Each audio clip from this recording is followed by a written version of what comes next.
اللہ کہتا ہے یا ایھا الذین آمنوا قوا انفسکم واہلیکم نارا، اے ایمان والو بچاؤ اپنے آپ کو اور اپنے گھر والوں کو جہنم کی آگ سے۔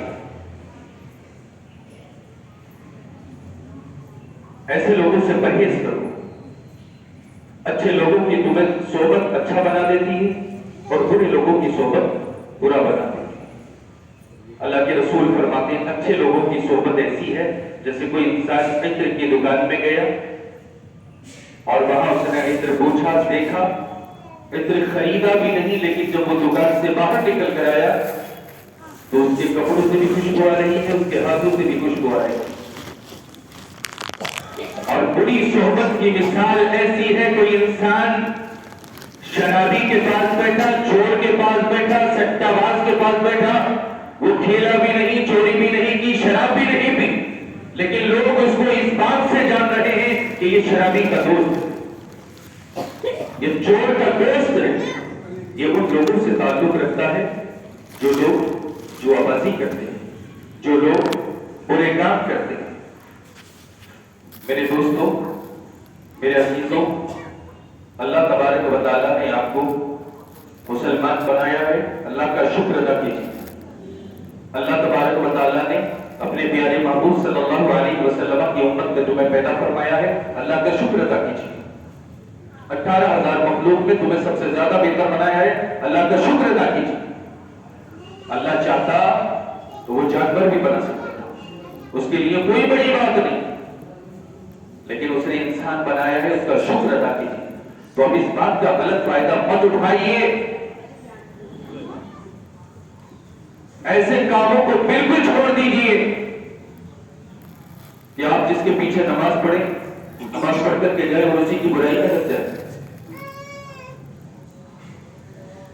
تو پھر یا تو یہ دین کے ساتھ مذاق ہو رہا ہے یا پھر اللہ کو دھوکہ دیا جا رہا ہے۔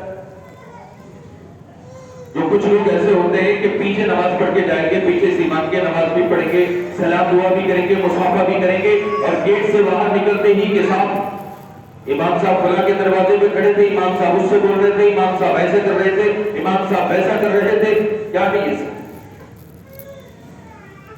میں اپنے بارے میں نہیں کہہ رہا ہوں، اللہ کا شکر ہے، میں کچھ لوگوں کی باتیں بتا رہا ہوں۔ تو ایسے لوگوں سے پرہیز کیجیے جو دین کا کام کریں، جو اللہ والے ہوں، ان کا ساتھ دینے کی کوشش کیجیے، حسد مت کیجیے، حسد کر کے کچھ نہیں ہوگا۔ ایسے ہی جب شہنشاہی ہندوستان سرکار غریب نواز رحمت اللہ تعالی علیہ کے خلیفہ وجہ رشید سیدنا قطب الدین بختیار کاکی رحمت اللہ تعالی علیہ جب دلی کی سرزمین پر آئے، دین کا کام کیا، لوگ منیر ہوتے چلے گئے، بہت زیادہ بھیڑ لگنے لگی، بہت زیادہ لوگوں کا قافلہ بڑھتا چلا گیا، یہاں تک کہ وقت کا بادشاہ شمس الدین التمش خود آپ کے ہاتھ پر بیعت ہو گیا۔ جب لوگوں کی بھیڑ لگنے لگی خانقاہ میں تو کچھ لوگوں کے پیٹ میں درد ہو، بے وجہ جیسے آدمی ہونے لگتا ہے کچھ لوگوں کو، ان لوگوں کے پیٹ میں درد ہوا کہ یہ اس کی خانقاہ میں لوگ بہت زیادہ بڑھتے جا رہے ہیں اور لوگ اس کے مرید بنتے چلے جا رہے ہیں، چلو کسی طریقے سے اس کی کاٹ کی جائے اور اس کو دلی سے بھگایا جائے۔ تو کچھ لوگوں نے کچھ کلمہ پڑھنے والوں کو خریدا اور ان کو خرید کر انہوں نے ایک عورت کو خریدا، اس کے پاس بچہ ہے، ان کو خریدنے کے بعد انہوں نے ایک پلان بنایا، اس عورت سے کہا کہ تجھے کام کرنا ہے، یہ جو اجمیر کے خواجہ کا مرید ہے قطب الدین بختیار کاکی، اس پر تجھے زنا کا الزام لگانا ہے اور بادشاہ کے دربار میں کہنا ہے کہ یہ جو میری گود میں بچہ ہے یہ اسی قطب الدین بختیار کاکی کا۔ اللہ تیار ہو گئی۔ اتنے سستے بھی لوگ رہتے ہیں دنیا میں، آج بھی ہیں، ایک پلیٹ بریانی کے چکر میں جب الیکشن کا ٹائم ہوتا ہے تو 500 روپے کے چکر میں اپنے آپ کا سودا کر لیتے. جب پردھانی کا الیکشن ہوتا ہے گاؤں میں تو ایک رات میں بک جاتے. وہ قوم کہ جس نے بڑے بڑے حکمرانوں سے اپنا سودا نہ کیا, بڑی بڑی جنگوں میں کامیابی حاصل کی, وہ قوم الیکشن کے ٹائم پہ 200 روپے میں بک جاتی. کیا ہے یہ سب؟ آپ اتنے سستے نہیں ہیں میرے پیارے. آپ اپنے آپ کو پہچانیں, آپ اپنے آپ کو اچھے سے گریبان میں جھانک کر دیکھیں. آپ 500 روپے میں بکنے والے نہیں ہیں. آپ ایک کولڈ ڈرنک کے چکر میں, ایک مٹھائی کے ڈبے کے چکر میں بکنے والے نہیں ہیں. آپ کی تو شان یہ ہے کہ جب بڑے بڑے حکمران ایک طرف ہیرے جواہرات رکھ کر کہتے تھے یہ سارا تمہارے نام کر دیا جائے گا, اور کہہ دو کہ محمد عربی کا ہم نے دعوت چھوڑ دیا ہے, تو تیار ہوتے تھے. کہتے تھے کہ ہم اپنے بچوں کو تو کٹوا سکتے ہیں, اپنی گردنوں پر تلواریں تو چلوا سکتے ہیں, لیکن کبھی اپنے ایمان کا سودا نہیں کر سکتے. آپ کی وہ شان ہے. تیار کیا گیا, اور تیار کرنے کے بعد ایک عورت, ساروں قطار بادشاہ کا دربار لگا ہوا ہے, لوگ موجود ہیں, عورت رو رہی ہے. بادشاہ نے کہا اپنے غلاموں سے, کہا جا کر کے دیکھو کسی خاتون کی رونے کی آواز آ رہی ہے. اس خاتون کو بلایا گیا, کہا خاتون تیری آواز میں بڑا درد ہے, تو اتنا کیوں رو رہی ہے, تیرے رونے کی وجہ کیا ہے؟ اس خاتون نے کہا بادشاہ میرے ساتھ ظلم ایسا ہوا ہے, اگر تو نے سن لیا تو تیرے کان گرم ہو جائیں گے. کہا کیا مطلب؟ کہا میں قطب الدین بختیار کاکی کا مرید ہوں, اور جب سے مرید ہوا ہوں تو اللہ کی قسم اس دلی کی سرزمین پر حکومت تو دلی میں ہے لیکن نظام مصطفیٰ کا چلتا ہے. اے خاتون بتا تیرے ساتھ کیا ہوا ہے, انصاف کیا جائے. اس خاتون نے کہا بادشاہ مجھ سے پوچھنے کی ضد نہ کر, جس نے میرے ساتھ ظلم کیا ہے تو اس کو سزا بھی نہیں دے سکتا. خواجہ قطب الدین بختیار کاکی رحمۃ اللہ تعالی علیہ نے فرمایا خاتون یہ انصاف کا دربار ہے, ہم نبی کے سچے غلام ہیں, چاہے ہمارا باپ کیوں نہ ہو, چاہے ہمارا بھائی کیوں نہ ہو, اگر وہ شریعت کے خلاف ہے تو ہم اس کے خلاف ہیں. خاتون نے کہا بادشاہ تم جس کے مرید ہو نا, دلی میں جس کو لوگ جھک جھک کر سلام کرتے ہیں, جس کو قطب الدین بختیار کاکی کہتے ہیں, جو تمہارا پیر مرشد ہے, اس نے میرے ساتھ ظلم کیا ہے, اور اس کا ثبوت یہ ہے میری گود میں جو بچہ ہے یہ اسی کا ہے. بادشاہ نے کہا کہ تمہارا کوئی گواہ موجود ہے؟ اس عورت نے ان 4 لوگوں کی طرف اشارہ کیا, یہ گواہ ہے. انہوں نے بھی جھوٹی گواہی دی. کہا ہم نے دیکھا ہے یہ قطب الدین رات کو تہجد کے بہانے اٹھتا تھا, اس کے گھر میں جاتا تھا, منہ کالا کرتا تھا اور آ جاتا تھا. بادشاہ نے جب اتنا سنا, زبان بند ہو گئی, آنکھیں بند ہو گئی, کان گرم ہو گئے, اور دل میں تصور کیا خواجہ قطب الدین بختیار کاکی میرا ہاتھ پکڑ کر برائیوں سے اچھائی کی طرف لانے والے میرے پیر, آج یہ کیا سننے کو مل رہا ہے آپ کے بارے میں. جب خواجہ قطب الدین بختیار کاکی رحمۃ اللہ علیہ کو دربار میں بلایا گیا, کہا حضور یہ خاتون ایسے سے بول رہی ہے اور 4 گواہ بھی اس کے پاس موجود ہیں. خواجہ قطب الدین بختیار کاکی نے جب اتنا سنا, آنکھوں سے آنسو جاری ہو گئے, اور آنسوؤں کے ساتھ بولے کہ مجھے شام تک کا وقت دیا جائے.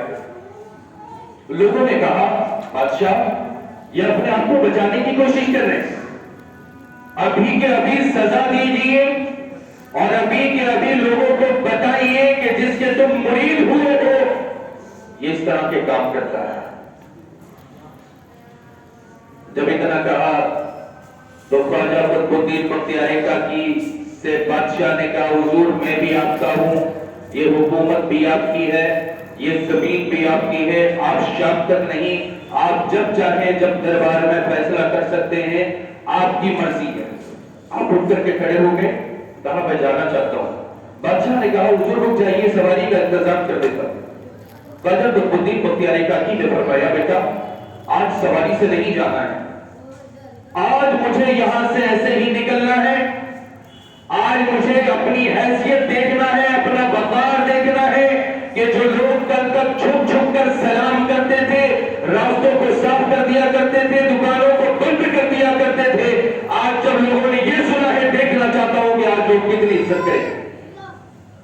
دربار سے نکلے، اب جب دربار سے نکلے نا تو کوئی سلام بھی کرنے کے لیے تیار نہیں ہوا، کسی نے سلام نہیں کیا۔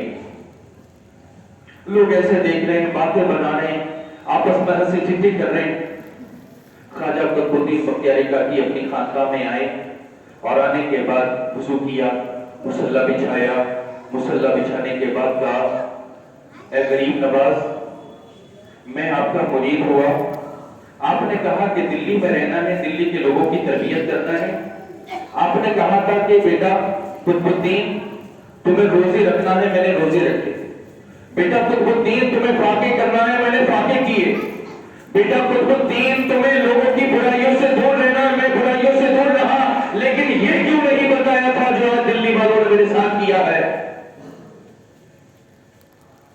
بس ہو رہے اسی رات میں لیٹ جاتے ہیں اپنے بستر پر، خواب میں اجمیر کے سلطان تشریف لے آتے ہیں اور کہتے ہیں بیٹا قطب الدین کل کو بادشاہ کے دربار میں جانا اور جا کر کے کہنا کہ 3 دن کا وقت چاہیے، اس 3 دن کے اندر اجمیر سے میرا خواجہ تشریف لا رہا ہے۔ جب دوسرا دن ہوا، عدالت لگی، لوگ جمع ہوئے، بادشاہ اپنے تخت پر موجود ہے۔ بادشاہ نے کہا بتاؤ، لوگوں نے کہا بادشاہ یہ اپنے آپ کو بچانا چاہتے ہیں، سزا دے دیجیے۔ بادشاہ نے کہا کہ ابھی نہیں، اور یہ جو کہہ رہے ہیں کہ اجمیر سے خواجہ آنے والے ہیں، تو اجمیر میں رات ہی رات میں کون چلا گیا؟ اتنا لمبا سفر ہے، کس نے آ کر کے بات کر لی؟ کوئی فون نہیں، کوئی کچھ نہیں، خط بھی اتنی جلدی نہیں پہنچے گا، کس نے آ کر کے بتا دیا کہ اجمیر سے خواجہ آنے والا ہے؟ کہا نہیں ابھی رکو، الٹی کی چال چلتے ہیں دیوان جانے عشق، آنکھوں کو بند کرتے ہیں دیدار کے لیے۔ جب بادشاہ نے کہا حضور بتائیے کیا ہوا، کہا 3 دن کی مہلت چاہیے، 3 دن کا وقت دے دیا گیا، 3 دن کا ٹائم دے دیا گیا۔ 3 دن کے بعد تیسرے دن کی شام کو اجمیر سے خواجہ غریب نواز دلی تشریف لے آئے۔ چوتھے دن کو بادشاہ کے دربار میں عدالت لگی، بادشاہ بھی موجود ہے، پورا دربار لگا ہوا ہے، لوگ موجود ہیں، وہ خاتون بھی موجود ہے، 4 گواہ بھی موجود ہیں، اور دوسری طرف خواجہ قطب الدین بختیاری کاکی موجود ہیں، ان کے ساتھ ان کے پیر و مرشد شہنشاہ ہندوستان غریب نواز بھی موجود ہیں۔ بادشاہ نے کہا خاتون بتاؤ تمہارے ساتھ کیا ہوا تھا؟ خاتون نے جو پہلے دن کہا تھا وہ بتا دیا۔ کہا تمہاری گواہ کہاں ہے؟ کہا یہ 4 لوگ ہیں، انہوں نے بھی گواہی دے دی۔ اپنے پیر کی طرف اپنا چہرہ کیا خواجہ قطب الدین بختیاری کاکی کی طرف اور کہا حضور بتائیے یہ خاتون کیا کہہ رہی ہے؟ غریب نواز نے اس خاتون کی طرف اپنا چہرہ مبارک کر کے فرمایا خاتون ابھی بھی وقت ہے، اپنے آپ پہ رحم کر، ورنہ میدان محشر میں اللہ اتنا عذاب دے گا کہ تیری نسل بھی تباہ و برباد ہو گئی۔ لیکن وہ کہاں ماننے والی ہے، وہ تو بک چکی تھی۔ ایسے آج بھی ہے نا کچھ لوگ جن کی فطرت ہوتی ہے کہ ہمیں صحیح نہیں ہونا ہے تو نہیں ہونا ہے، کوئی کچھ بھی کہتا رہے، کتنا ہی 24 گھنٹے قرآن ان کے سامنے پڑھا جائے، قیامت کے بارے میں بتایا جائے، اللہ کا عذاب بیان کیا جائے، پھر بھی ان کی فطرت یہ رہتی ہے ہمیں تو جو اپنے من میں وہ ہمیں کرنا ہی، تو کرتے رہو بھائی، وہ تو اللہ تبارک و تعالیٰ سب حساب لے لے گا۔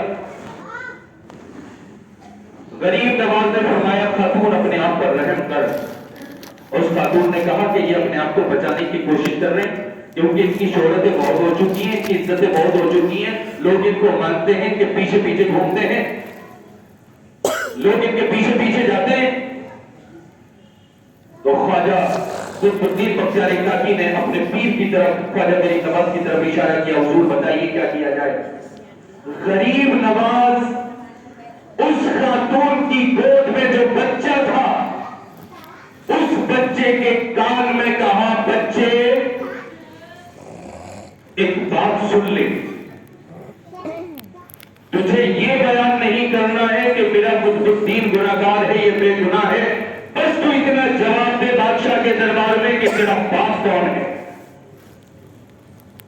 ایک بار کہا، بچہ نہیں بولا، آسمان کی طرف اپنا چہرہ اٹھایا اور کہا، مولا جب مریم کی پاکیزگی کی بات آئی تھی تو تو نے عیسیٰ علیہ السلام سے ان کی گود میں گواہی دلوائی تھی، وہ بنی اسرائیل کے نبی تھے، یہ تو تیرے سب سے پیارے محبوب کی امت کا ولی ہے۔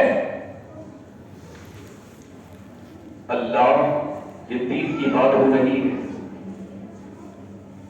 اگر آج جواب نہیں دیا اس بچے نے تو لوگ کہیں گے یہ اللہ والے جھوٹے ہیں۔ دوسری بار کہا، بچے بتا تیرا باپ کون ہے؟ اس بچے نے وہ جو 4 گواہ لے کر کے آئی تھی انہی میں سے ایک کی طرف اشارہ کیا اور پورا سناٹا چھا گیا دربار میں۔ بادشاہ بھی دیکھ رہا ہے، لوگ بھی دیکھ رہے ہیں۔ بچے نے کہا، قطب الدین بے گناہ ہے، میری ماں غدار ہے، میرا جو باپ ہے، میں جس کا بچہ ہوں، جس کو یہ خرید کر لائی ہے، انہی میں سے ایک شخص ہے۔ بس جب اتنا کہا سناٹا چھا گیا پورے دربار میں۔ اب جو لوگ بچ رہے تھے قدموں پہ آ کر کے گر گئے قطب الدین بختیار کاکی کے اور کہا، حضور معاف کر دیجئے۔ غریب نواز نے اپنے مرید کا ہاتھ پکڑا اور کہا، چلو میرے ساتھ اجمیر چلو۔ اجمیر لے کے جانے لگے، بادشاہ بھی آ گیا، سارے لوگ آ گئے۔ حضور غلطی ہو گئی، حضور ہم نے پہچان، لیکن ہم نے وقت دیا تھا، ہمیں یقین تھا، ہمیں اللہ کی ذات پر بھروسہ تھا کہ ایسا نہیں ہو سکتا ہے۔ لیکن غریب نواز نے فرمایا کہ دلی کے لوگوں نے ایسا کام کیا ہے میرے مرید کے ساتھ، لیکن آج کے بعد قطب الدین دلی میں نہیں رہے گا۔ سارے لوگ زبردستی کرنے لگے۔ جب زبردستی کرنے لگے تو غریب نواز نے فرمایا، بیٹا قطب الدین جاؤ، آج سے تم دلی میں رہو گے، اب قیامت تک کوئی تمہاری عزت پہ انگلی نہیں اٹھا سکتا۔ میرے عزیزوں، میرے دوستوں، ایک بات میرے کہنے کا مقصد یہ ہے، آپ کے محلے میں، آپ کے پڑوس میں، آپ کے رشتہ داروں میں یا کوئی بھی ایسا شخص ہے نا آپ جس کو گناہگار سمجھ رہے ہیں، کسی نے آپ کو بتایا، آپ کے پاس کوئی بیٹھنے آیا، اس نے کہا کہ آپ کا جو پڑوسی ہے نا، آپ کا جو فلاں رشتہ دار ہے وہ بڑا گناہگار ہے، وہ فلاں اڈے پہ جا کر کے بیٹھتا ہے، تو آپ کو ایک دم فیصلہ نہیں کرنا ہے، آپ کو ایک دم اس کو گالی نہیں دینا ہے، آپ کو ایک دم جھگڑا نہیں کرنا ہے، آپ کو ایک دم تعلق ختم نہیں کرنا ہے، پہلے اس کی تحقیق کرنا ہے، کیا ایسا ہے کہ نہیں، یا سنی سنائی باتیں اڑتی چلی جا رہی، ان سب باتوں سے پرہیز کرنا اور ایسے لوگوں سے بچتے رہیں جب تک آپ کے پاس کوئی شرعی دلیل نہ ہو، کوئی شرعی ثبوت نہ ہو۔ اسی کے بارے میں ایسا گمان مت رکھیے کہ یہ گناہگار ہے، یہ ایسا کرتا ہے، ویسا کرتا نہیں، ہرگز نہیں۔ اللہ سے ڈرتے رہیں، اللہ پاک ہم سب کی حفاظت فرمائے، رب کریم ان بزرگوں کے فیض و برکات ہم سب کو عطا فرمائے، بالخصوص ہم سب کو نمازوں کی پابندی کرنے کی توفیق عطا فرمائے۔